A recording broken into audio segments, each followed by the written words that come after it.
love comes to sales school. They never really had like a foundation. Can't believe it's champagne. Hello, and welcome to another episode of Love Healing, the podcast.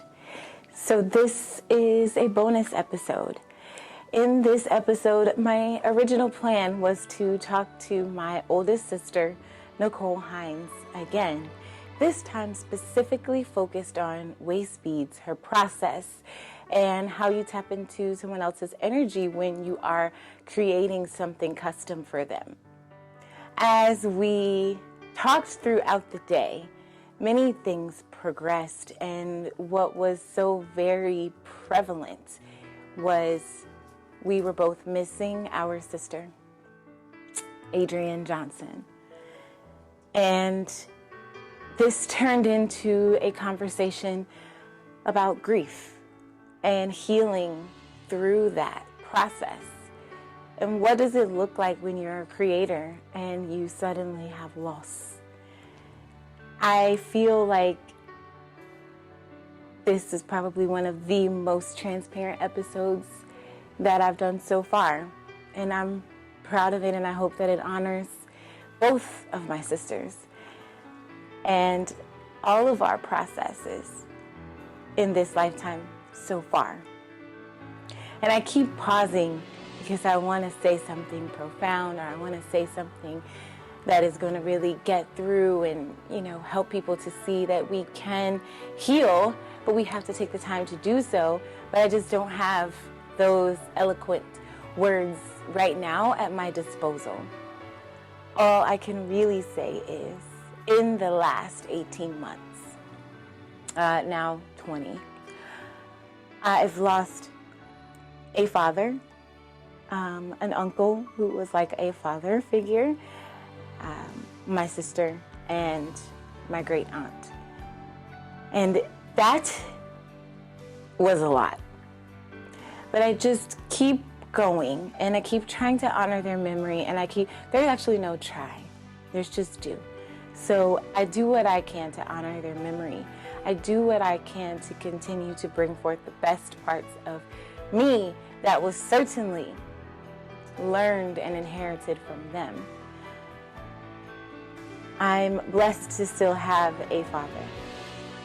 My biological father is still alive. But my stepfather, who was my father for 30 years nearly, is now transitioned and part of my angel team. And every day that I come into my business, I realize this is a dream that he didn't get to see to his fruition. He opened many restaurants, he did many things, but towards the very end, he really had an idea of what he wanted to do, and he didn't do that particular one, so I feel him propelling me. And when we go into this episode and you hear Nicole and I talk about our sister Adrienne, we're all entrepreneurs. And we all, had some kind of artsy-fartsy way about us. We all had some kind of underlying piece to us that it was always parallel, but in different times. And now we're missing a piece. And we do have a little sister who is about to be 7 years old. And she's new, and she's precious, and she's beautiful. And we will always love her as well. It's different. This is different. And then there's even the piece that it was them two, those two, right? 53 and 50-year-olds, and then me in my late 30s. So teens when I was born, but they always kind of just brought me in different ways, and taught me things in different ways. And I miss my sister.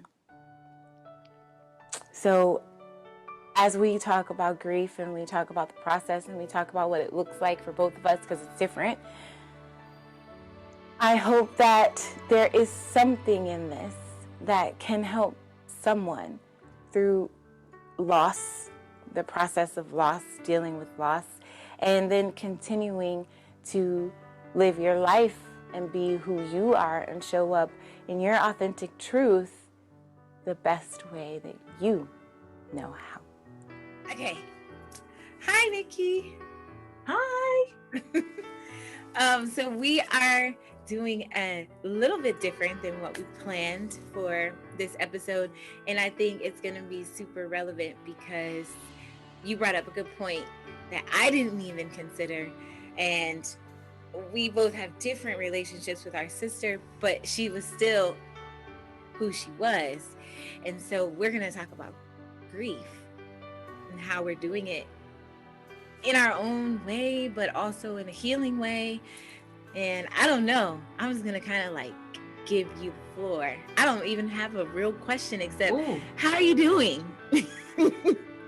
I am managing. I've done a whole thing with my business on getting my mojo back. I've just made it part of my social media thing, as I've matriculated along. Today marks exactly 2 months since Adrian passed away. Today is February 18th. She passed away December 18th. Yeah. It wasn't until Mom asked me the date. She was like, "Is it the 19th?" And I was like, "Let me check." And I said the 18th, and it clicked with her before it hit me. And she was like, "It's been exactly 2 months." And I was like, and that just like pushed me in a space that I wasn't in, prior to her saying that. And I was just like, oh yeah, it has been, because I finally had stopped counting the days. It went from counting days to counting weeks. So, we got to the 4 weeks, and it's like, okay, it's going into a month. And then I'd been telling myself February 18th, like I had it in my head, but today came and it still didn't click until Mom said something. And it was about week 3 where it took about 3 weeks before I'd awaken with my normal thoughts, like, what day is it? Which location am I going to? What do I have to do today? I gotta go work out. Like, before, it took about 3 weeks before normal in the morning, as soon as I became conscious, clicked in, instead of the waking up going, oh my God, this is really happening. So I still pretty much awaken like that. So it's gone from the loss of Adrian being in the morning to now it's at night. It's always been, it was, at the beginning it was all the time, but mornings now I awaken normal, but nights are what are hard for me. Like when I leave this room, I zend in and go into my bedroom, I don't know how to shake myself out of that pattern. I've burned incense. I have gotten new linen. I can't change the room around. You see that room, there's nowhere else to put the bed. So I've done pretty much all the things I can think of to do with the space, in this space. I did do meditation one evening before I went to bed, but I didn't take note of whether or not that was better for me or not. I really didn't. I just did it one time. So maybe even saying it, maybe that's what I need to do before I even go in that room. Do a nightly meditation before I even go in there. But it's something about at night when I get in there and I put on my pajamas and then I turn off the lights and I get in the bed and it's like, I don't know. It's just it's like, really, like she's gone, like she's not here. So I didn't do social media for the studio pretty much for the whole month of January. I just looked up and it was like the end of January. And I'm like, what stopped me from doing that? I came back after the services and I felt like I went back to normal and, just kind of pressed through and was telling people, I'm just so grateful for the extra time that we had, for which that's true. But I think underneath all of that, I still had a layer of things are not the same. They're not going to be the same. And I didn't talk to her every day. I didn't, see her every month or every week or anything. But it was just always like, but my sister's there. She's just going to be there. Now, and she's not. And so nothing was the same. Yeah. I mean, that's literally, it's a literal thing for me when I go, oh my God, I cannot call her. And, towards the end of her life, she got more. Adrian was a very private person. Yeah. But she started to open up a little bit. And if I would catch her at the right time, especially on a couple times when she was at the hospital, I would be, I'd be holding the phone like, where she would just be like, it wasn't a conversation. It was more like a monologue. and she would just be talking, and I would just be like, I'm not going to say a word because I just want her to keep talking and like get it all out. And so now it's like I can't talk to her anymore. So all I have are the memories of the conversations that we had, you know. And I always just thought, even like when you think back on your childhood, different things where you don't have all the pieces to the puzzle on a particular day or an experience or a time. In the back of my mind was always, oh, we'll have that time will come and we'll like compare notes, and I'll get answers to things that I didn't have answers to, and now I never will. Yeah. But also I think that's okay. When I was talking to Jennifer, who was channeling for me afterwards, it was kind of like she was saying, I can do more now on this side with you guys to propel you in your dreams and that. And that gave me some comfort. But also in the same breath, it was like, but you're not in this physical space with me. You're not going to see it, even though you'll see it, but you're not going to be here to experience it. And then there's the babies, and there's just there's these components. Even for you with going with Carolyn, and now it was you too to be prepared for your mom. Now it's just all on you. Yeah. And that's why today was really hard, because when mom was asking me the date, it's because we were in her attorney's office and we were having to redo all of her affairs. And the last time we did that several years ago, it was Adrienne and I together with all those scenarios that an attorney brings up for why you have to sign this and why we do this way. It was all, it was Adrienne and I. So it was like, yeah, God forbid, or when and if those things happen with mom, we'll figure it out. We'll decide. We'll together, like, we literally were saying that in the meeting. And so today I ended up breaking down as the attorney was going through the same stuff he's been through with us before that I knew he was going to go through. But I was like, but with the things he's saying, that means I'll be alone. Like, I won't have my sister with me helping me through any of these things that he's talking about that could possibly, that's why you do it with the will and stuff like that, could happen to mom. And it's all going to be on me. And it's like things are just completely out of order. Just even when you think mom has lost her child, that's not supposed to happen. Parents shouldn't have to go through that kind of pain. So, right. So how is this affecting or showing up in your business and in your life and in things? So we originally were going to talk about waist beads. Well, then we both realized we're not even connected to the stones right now. Because energetically, it's off. But so how is everything showing up for you, and how are you healing and coping, just even with business stuff? So from the beginning, I think it was 3, Adrienne passed away on Friday. I think I did my first video on Sunday. I've been very open about this sibling grief thing, especially once I realized how much people don't acknowledge it. Adults losing an adult sibling. There aren't a lot of books. There isn't a lot of help or support places to go. I don't know, because it's just not acknowledged in society in that way. So I've been very open, like on my Instagram and my Facebook, my personal profile, like talking about grief. I haven't done it now in about a month or so I'm going to do it today. I'd already had it in my mind like a week or two ago. Okay, Nikki, on the 18th of February, although this date came and I wasn't paying attention, on the 18th of February, it'll be 2 months and it's time for you to do it again, because especially last year with so many people losing people, a lot of people lost siblings last year, along with other people that they care about, friends and relatives. But it's disproportionate in the number of adults who have lost adult siblings. Even though we didn't lose our sister to COVID, a lot of people are grieving. Yeah. And there aren't a lot of people being open about it. And there are a lot of people who are still not okay. So today, when we're done, I'll do an Instagram and keep it moving and being very open, even though my experience and the way I'm dealing with it is going to be completely different from someone else. But I am not right. Like, when I tell you, like, messing up the books, like, because the other February and March have the same numbers. So I'm already always moving fast. Yeah. And so when I'm trying to book the 23rd or the 25th or the 28th, if I'm not paying attention, well, I've done it. I've done February instead of March, or March instead of February. I've done it now probably 5 times. I double charged a client and said, no problem, I'll get it taken care of. She was the last client on a Friday. I refunded the first client on that Friday. So about 5 days passed, and she's like, I'm still not seeing my refund come through. And I'm thinking, I mean, it's business days, like whatever, in my head, like, I mean, I'm sure it's going to show up. Like, what's the big deal? Yeah. Something said, Nikki, go verify, go check on it. I go and I look, I refunded the wrong client.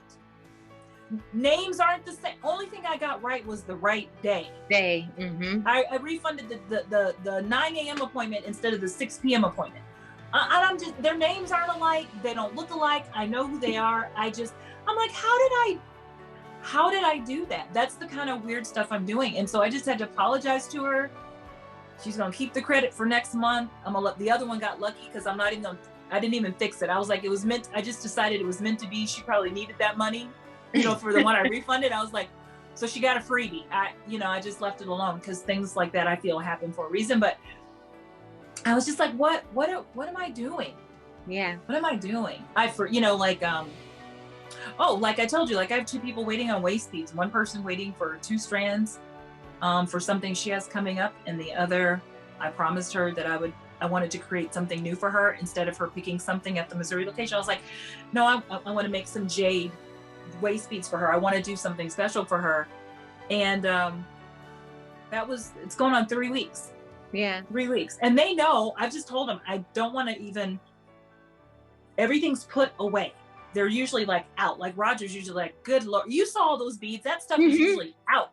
It's all put away. I intentionally put it away because I'm like, I don't want to touch it, be around it, look at it or anything until I'm ready. I don't have a planned time. Might be a week, might be a month. I don't know.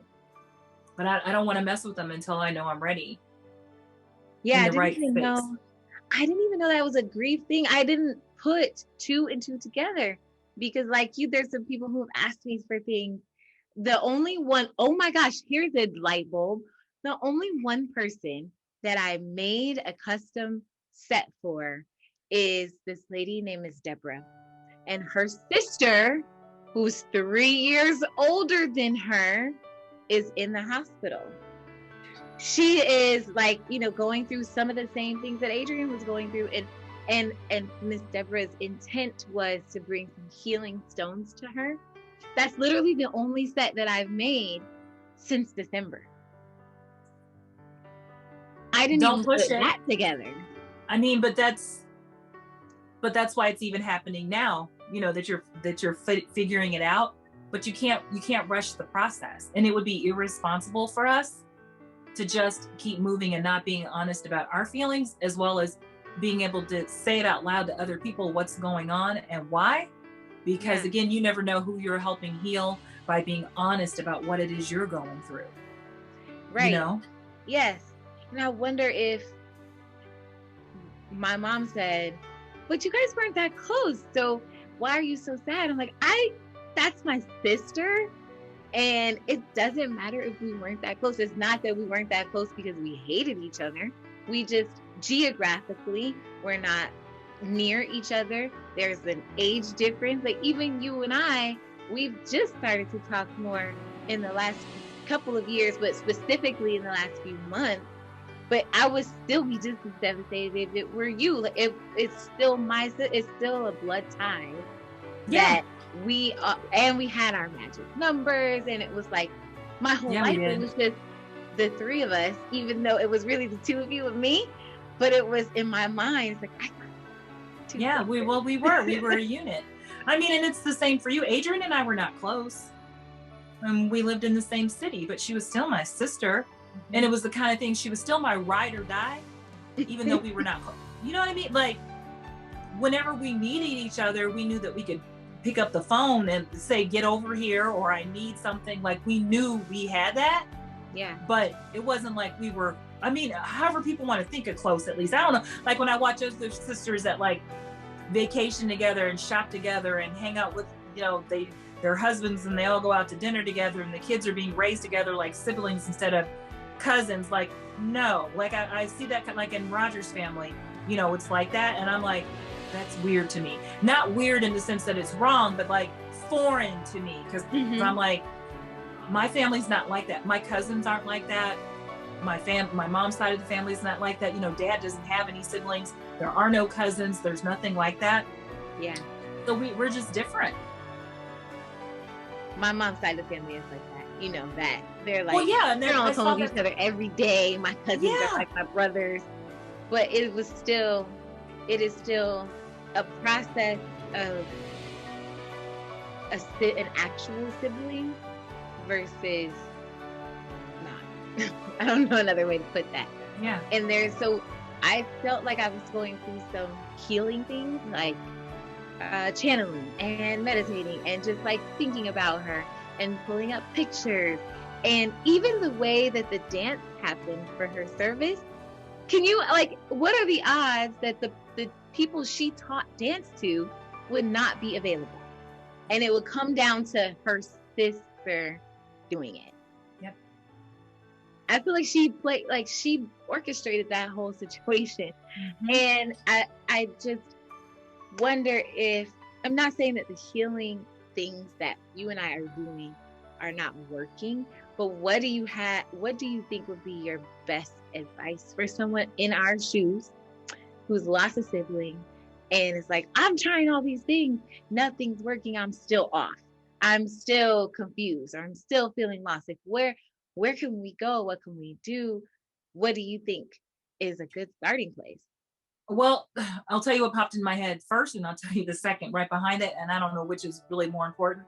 The first thing that popped in my head as you were asking that question is to not be quiet. Like, you need to say you're not okay.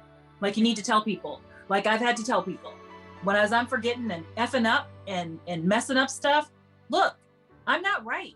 And whether if the person doesn't even know I've lost my sister, then I have to say it. Look, it's been 2 months, or it was 6 weeks, or whatever. I'm not right. I'm trying to get my head on right. I'm not 100%. And I understand that this is because I'm still in grieving mode, and there's always going to be that space of sadness, but I'm still like in grieving mode. And I explained it to a client the other day. It just came to me. I was like, you know, like when you get in one of those bumper cars at a carnival or something, you know, where they have the pole on it, you know? Yeah. I guess they still have those where you're not going anywhere, but you're like bumping into each other.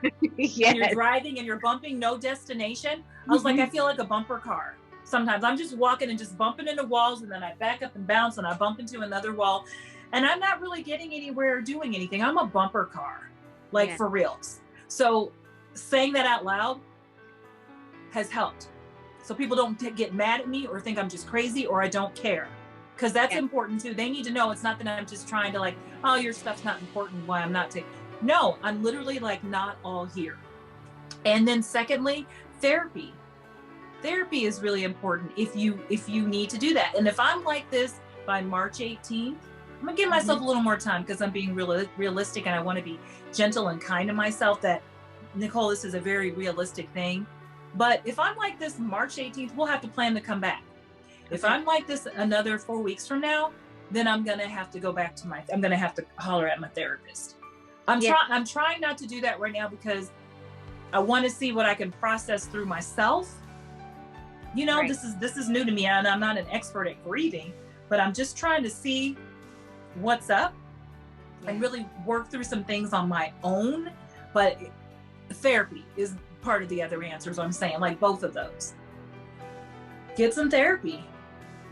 Yeah. You know? And that's a taboo subject in our community. I feel people don't give a lot of credence to therapists. Like, I don't want to go somewhere and talk about my problems with somebody who doesn't know me. Okay. But also, if you don't get it out and you're just going to hold it in, then how is that helping you? You're going to snap at somebody who doesn't deserve it, or, you know, end up doing something destructive to yourself, maybe intentionally, maybe not intentionally, who knows? But you have to be able to talk about it to someone, even if it's not a therapist. But at least therapists are trained to deal with this, and you can find holistic therapists that talk about breathing and meditation and things like that. We have one here in Atlanta, and I'm glad you brought this up, and I might give her a call. Her name is Precious. She's the modern therapist. She wrote a book called Just Breathe, and she's very much into meditation and checking in with yourself and your feelings and your thoughts in the moment, and then being able to communicate effectively. Yeah, that's awesome. Mine is on speed dial. I've used her now for, I think, about 10 years, which I love because that means there's that history there where I don't have to start with, my name's Nicole and blah, blah, blah. I just have to, I can text her right now and be like, what's next? When can I get back on the books? And even before COVID, last year when I was in sessions with her, I was doing it over like this. We were already doing it 8 a.m. every Tuesday, not once a month, not every 2 weeks, every Tuesday. And I actually loved it over the phone instead of physically going because it was like talking to a girlfriend on the phone, you know, and an expensive girlfriend, but still. But no, it was definitely worth it. And then I got to a place where I felt like I could stand up on my own 2 feet. You know, I was, and the reason why, let me back up. The reason why I went into therapy is because when we found out Adrian had cancer. When we found out Adrian had cancer on April 9th, 2019, I mean, I just instantly started to spiral because we didn't know. And she hadn't told us, and that really messed me up. So starting the very next week, probably less than 7 days later, I was in therapy, and I was in therapy for a year or so, every week, working through. And you know, therapy takes you from it being about that to being about other, you know, like working through stuff. But it really took a lot out of me. I had to work through a lot of anger. You know, I worked through ego, which I recognized on my own that a lot of it had to do with me having the nerve to think that someone needed to tell me their business. You know, like she didn't have to. She had every right to choose to do things and live her life the way she wanted to and tell who she wanted to tell. But on the flip side of that, there's always the consequences for decisions and actions that you make, especially to the people who are in your life who love you. And that's what she left. For me, she left destruction in her path. She left me with pain to work through. That's always difficult when you are telling people it's your life, it's your choice, it's your this, it's your that. You should do things that make you happy. And yes, to all of those things. However, there are still extenuating circumstances and or people who care and love you and want to help you. You never really know what kind of support you may have if you, like you said, don't stay quiet. You speak up. You need help. You're not feeling well. You are sick. There could have been anything that we could have done to try to help, but maybe that would have been too much, you know. And that's the spiral that I go on of like, I just want to honor the fact that she made a choice and that was her choice and it's her life. And then I think about my nieces, nephew.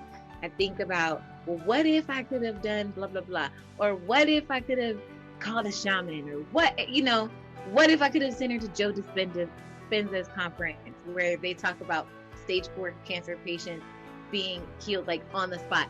I don't know.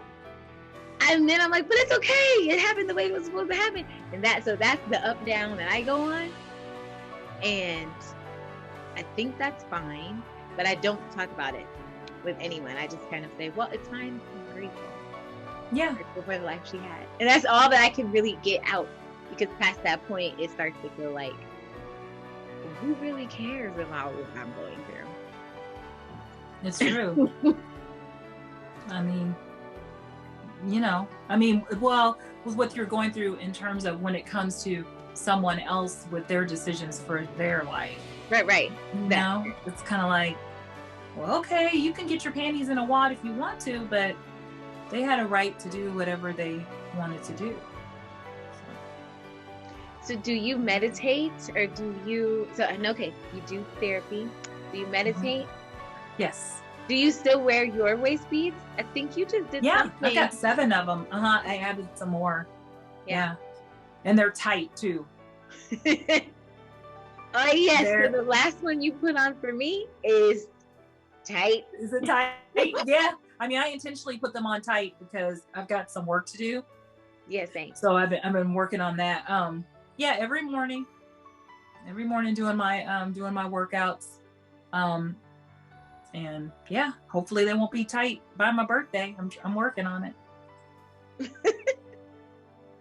So yeah. You know, since all I have to do is take care of me, my life, empty nesting is but not only empty nesting in my case, I'm calling this our gap years because we don't have grandchildren.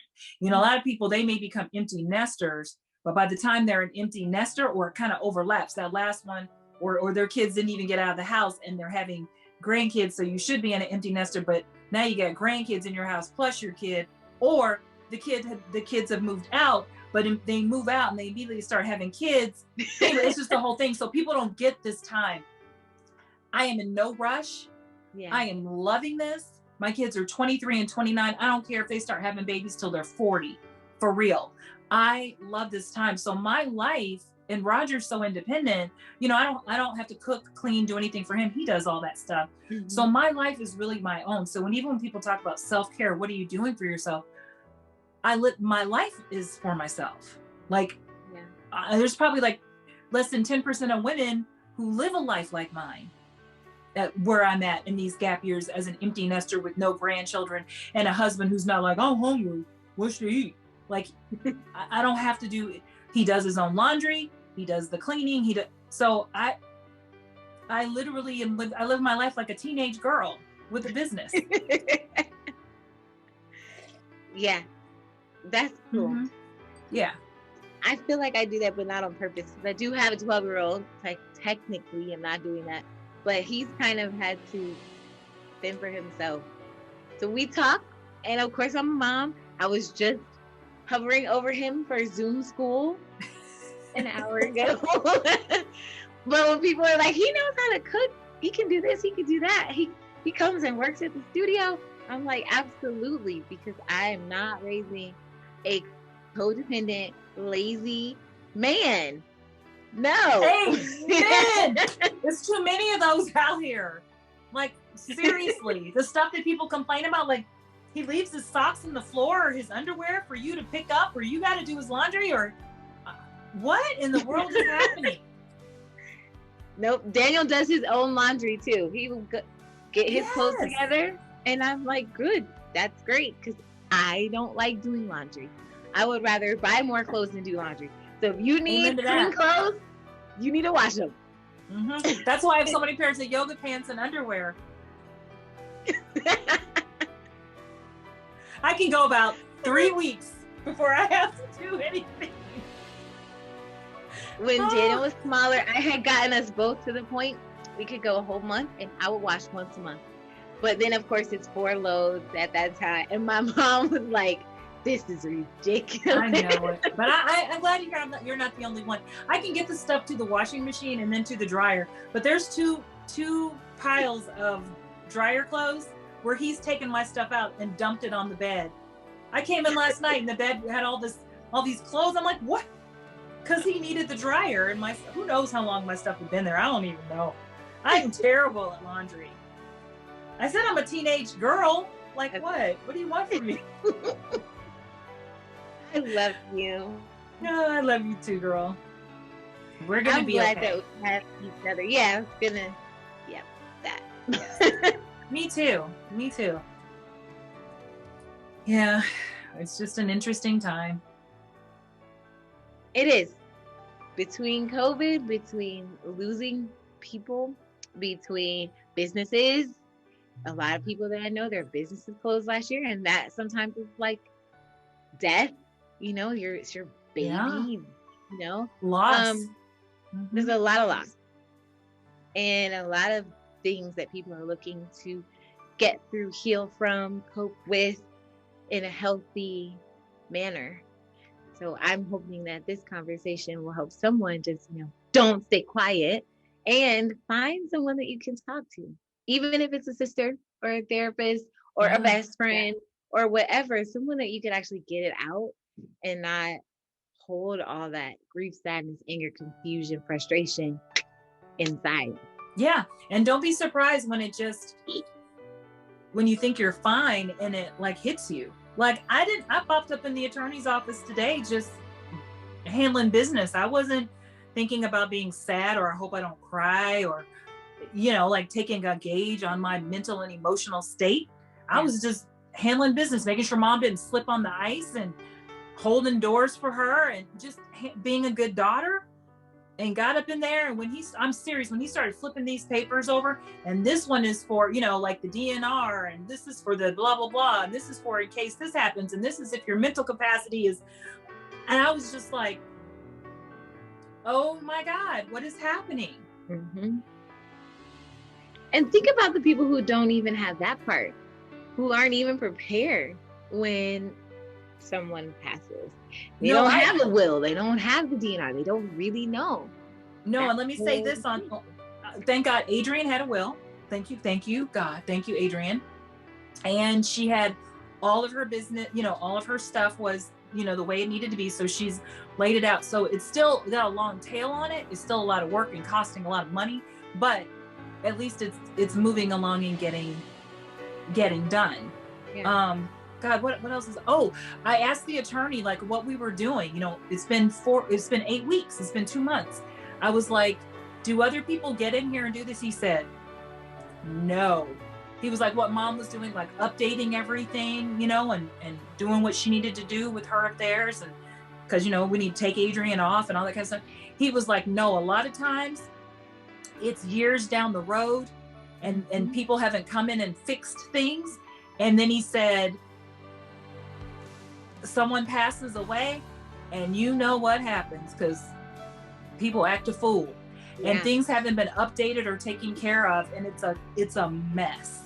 It is a mess. So he said, no, what we were doing so quickly, because this is our second appointment. We were in there like a week or two ago. Mm-hmm. And we've got to have another one in 2 weeks. So this is like I said, it's got a long tail. It's a long process getting through this stuff, having to go and, get more information and provide more information and make more decisions. And both appointments have been about an hour and a half, but it's like, at least we're moving along. And he's like, no, this is great. Because he said people think nothing's going to happen to them, or, oh, you have time. Yeah. That's the statement. Mm-hmm. My mom has she's done like Adrienne. She's basically done everything. All I have to do is show up for the ceremony. So she said, she's paid for the plot. She's paid for this. She's picked her casket. She's literally done everything. She's put my name on everything. She told me where everything is. She's done everything. Yeah. And then she's like, all right, cool. So now let's do yours. And I'm like, no, I don't want to. But it's so necessary. It's very important that you go ahead and get things in order. Yeah. Roger and I've talked about doing it for years. And I think Roger was always in that, oh, we're young. Oh, we have time. But we've gotten our will together since Adrienne passed away. I've already given you some of the details on that. Like that's done. It's done. Mom handed me 2 envelopes today. One had all of her passwords and stuff in it.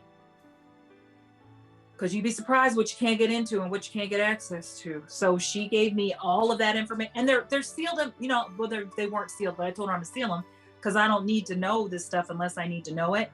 Yeah. One was on that. And the other one, I don't know, was some more official paperwork that is none of my business and I don't need to know about unless I need to know about it. And it's all going to go in the safe. And then if I need to get to the stuff, I will. But also her attorney, she has a binder and he has a binder. It's this thick and literally with tabs, and you flip through to whatever information that you need. So even his secretary today was like, this is the updated book. And here's this, here's this, here's this. It's all in this thick binder. Incredible. I appreciate it. But Dad has his stuff taken care of too. I talked to him yesterday and that was today. He and McKenna FaceTimed me. And I was like, how are you doing? How's grandma? All that stuff. And he said, don't worry. If I croak, everything's all put together it's all nice and put together in a binder. Your sister Nikki knows. So I was like, Dad, I'll ask him, how are you doing? Don't do that. Well, because he's told me that important. He's told me, because I'm like, oh, well, Labrita, your wife will handle everything. He's like, nope. He was like, you're the oldest and she's not going to be worth shit. He's like, I'm like, man, this oldest stuff is for the birds. Yeah. So he's like, nope, you're going to have to, as if I'm the co-wife. I'm going to have to, I'm like, thanks. I mean, she's going to be so distraught. She's going to have McKenna. McKenna's going to be devastated, So, but I also think that this is a part of the healing process too. when you know you've gotten everything kind of buttoned up to the best of the ability at this moment for what you want to happen when you're no longer in the physical space, that's a sense of peace that you can have, knowing that your people are taken care of, or at least no one has to guess, no one has to fight.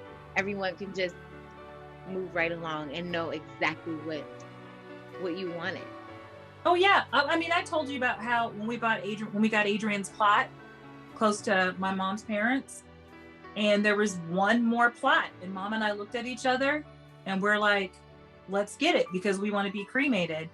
So as of right now, until further notice, until Roger decides what we may do together, my stuff's done while he's still thinking he's gonna live to be 3,842 years old until further notice. But it gave me peace of mind knowing until something else is arranged, that I have something done. And that day, to have Kyler and Corey, my daughters, ask me how to go today, getting the plot for Adrian, and to be able to say, well, now I have another one for me and your grandma, just in case. That's one less thing you guys don't have to worry about. Yeah. Perfect. Mm-hmm. And it's paid for, so you don't have to worry about it. Yep. That's my mom. My mom's like, everything's already paid for, everything's blah, blah, blah. I would like to do that for Daniel, because he's the only child. Yeah, I don't want him it's to a have lot. to figure it out. No, because Dad had to figure it out for his dad. It's a lot. Yeah. Well, this has been a great conversation, and helpful for whomever it is helpful for. If no one else is helpful for me, because it's helped connect some dots as to why I'm a little loopy right now, and I didn't even put it to that. So that's another. And we're talking about things that people don't usually like to talk about, but you need to talk about them. Mm-hmm. So yeah, Everything I'm glad you did this. Not always rainbows and flowers and sunshine, but when we talk about this kind of stuff, then we can appreciate the other times more. Yeah, it's true. Very true. Yeah, love you. Love you. So there you go.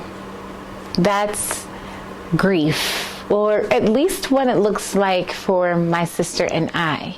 And originally we were going to talk about what are waist beads and how she makes them and her process and all of that wonderfulness. But as we talked in preparation for our call, there had been so many things that transpired during the day that it was all like light bulb, light bulb, light bulb. We're still grieving. And that's crazy, but not in a bad way. Just in a way that you can acknowledge it. And like she said, be honest about it and figure out how you cope. Figure out how you move forward. Figure out who you can talk to. Figure out what is going to be the thing or things for you that help you through the grieving process. And it doesn't look the same for everyone. Grief is not one size fits all. And it's probably not even the same depending on who you're grieving and what you're grieving. As I mentioned, the loss of a business. Sometimes even divorce feels like death. Who knows? But one thing that is for sure is that you can choose to deal with it in a healthy manner rather than in a destructive coping mechanism way, right? You don't have to turn to the bottle or drugs or toxic relationships. You can find that person or those people that you can speak to and be authentic with. And for my sister, not only is it a therapist, but it is her IG lives where she goes and she's fully transparent about what she's going through. And I know this to be true because I've watched some of them. And on one in particular, it was called Getting My Mojo Back. And she talked about finally feeling like herself again after losing our sister. And it took some time.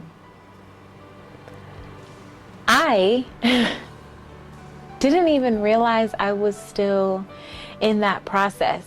I didn't realize how I was internalizing her loss. And I think for me, it's multi-tiered. Within the last 2 years, I've lost 4 people. So my dad, and I have 2 dads. So I do still have a living father, my biological father, but my stepfather, who was in my life for nearly 30 years, passed away. My uncle, who was like a second dad, my mom and her brothers and sisters are super very close. So he was like another dad for me. My dad and my uncle passed away within 2 months of each other. Then my sister and my great aunt passed away within a month of each other. So I think in my case, it is the culmination of the loss of all those different roles in my life. But when I think about my sister, it was a specific relationship. And I'm getting a little choked up right now because she always just kind of made things better. She was the type of person that when you call, she's smiling. Literally, even when she was going through chemotherapy for her breast cancer, she would get on the phone and she would say, "Hey, Tim, I'm doing fine. I'm doing my treatment. This is happening. This, blah, blah, blah. And, I'm blessed and I'm still good. And how are you?" And I remember thinking to myself, you are the one that's going through this. What do you mean, how am I? How are you? What can I do for you? I always just felt like she would be there to be that light. That she would be the person or one of the people, because it was both of my sisters. I toggled between which ones I called depending on what was going on in my life, honestly. She just was always there. And even though I know in a different capacity, she's still here. She is looking out for me. She's doing a lot, on the other side. And not only for me, but for my nieces, for my nephew, and even for my older sister, Nicole. She's doing a lot in the other realm to support us. And I know that, I believe that. I believe she's a part of the infinite energy. But I still miss her as her physical being. And it is okay to miss people. When you love them, you will miss them. But much like all of the other things that we will talk about and have talked about on this show, most of the way you deal with that is the choice you make to have a certain mindset, to choose healing components instead of, like I said, destructive coping mechanisms. Everything is a choice. You can choose to be sad and let it take you under, let it stop you, let it keep you in the bed for days, let it make you, despondent to those who are still left to be around and care for you. Or you can choose to let it propel you, let it fuel you into your passion even further, so that you don't leave this place in your physical being before doing all the things you were truly meant to do. That's why I do this show. That's why I opened the studio, the Fitness Collective. That's why I started the intuitive manual therapy and energy work practice of true aligned holistic life. There's no way that I could not share whatever I learned that has helped me, that continues to help me, that I see continue to help others. Because we all need healing. We need to be reminded we are not alone. There is nothing new under the sun. I'm not saying anything that much different than many motivational speakers that are out there. But what I am saying is coming from my perspective and how I am dealing most oftentimes in the moment with things. And I just want to share that. Hopefully it's helpful. Hopefully you feel the love. And I'm going to leave with this. It is something that I often say after yoga practice. It is a very well-known yoga mantra or phrase. And it is, we are already whole and complete. Nothing can be taken away from us, and nothing needs to be added. Our spiritual DNA is perfect. Do something different. Step outside the box. Do something you've never done before. Follow your dreams. That's what I want to leave with you.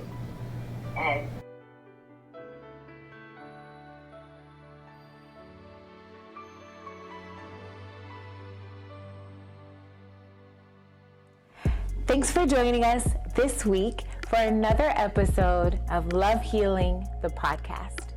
Brought to you by True Align Holistic Life and me, Tiffany B. Please visit our website at truealignlife.com and follow us on Instagram at truealignlife. Big shout outs to our sponsors, the Fitness Collective in Atlanta, which you can also follow on Instagram at fitnesscollective_ATL.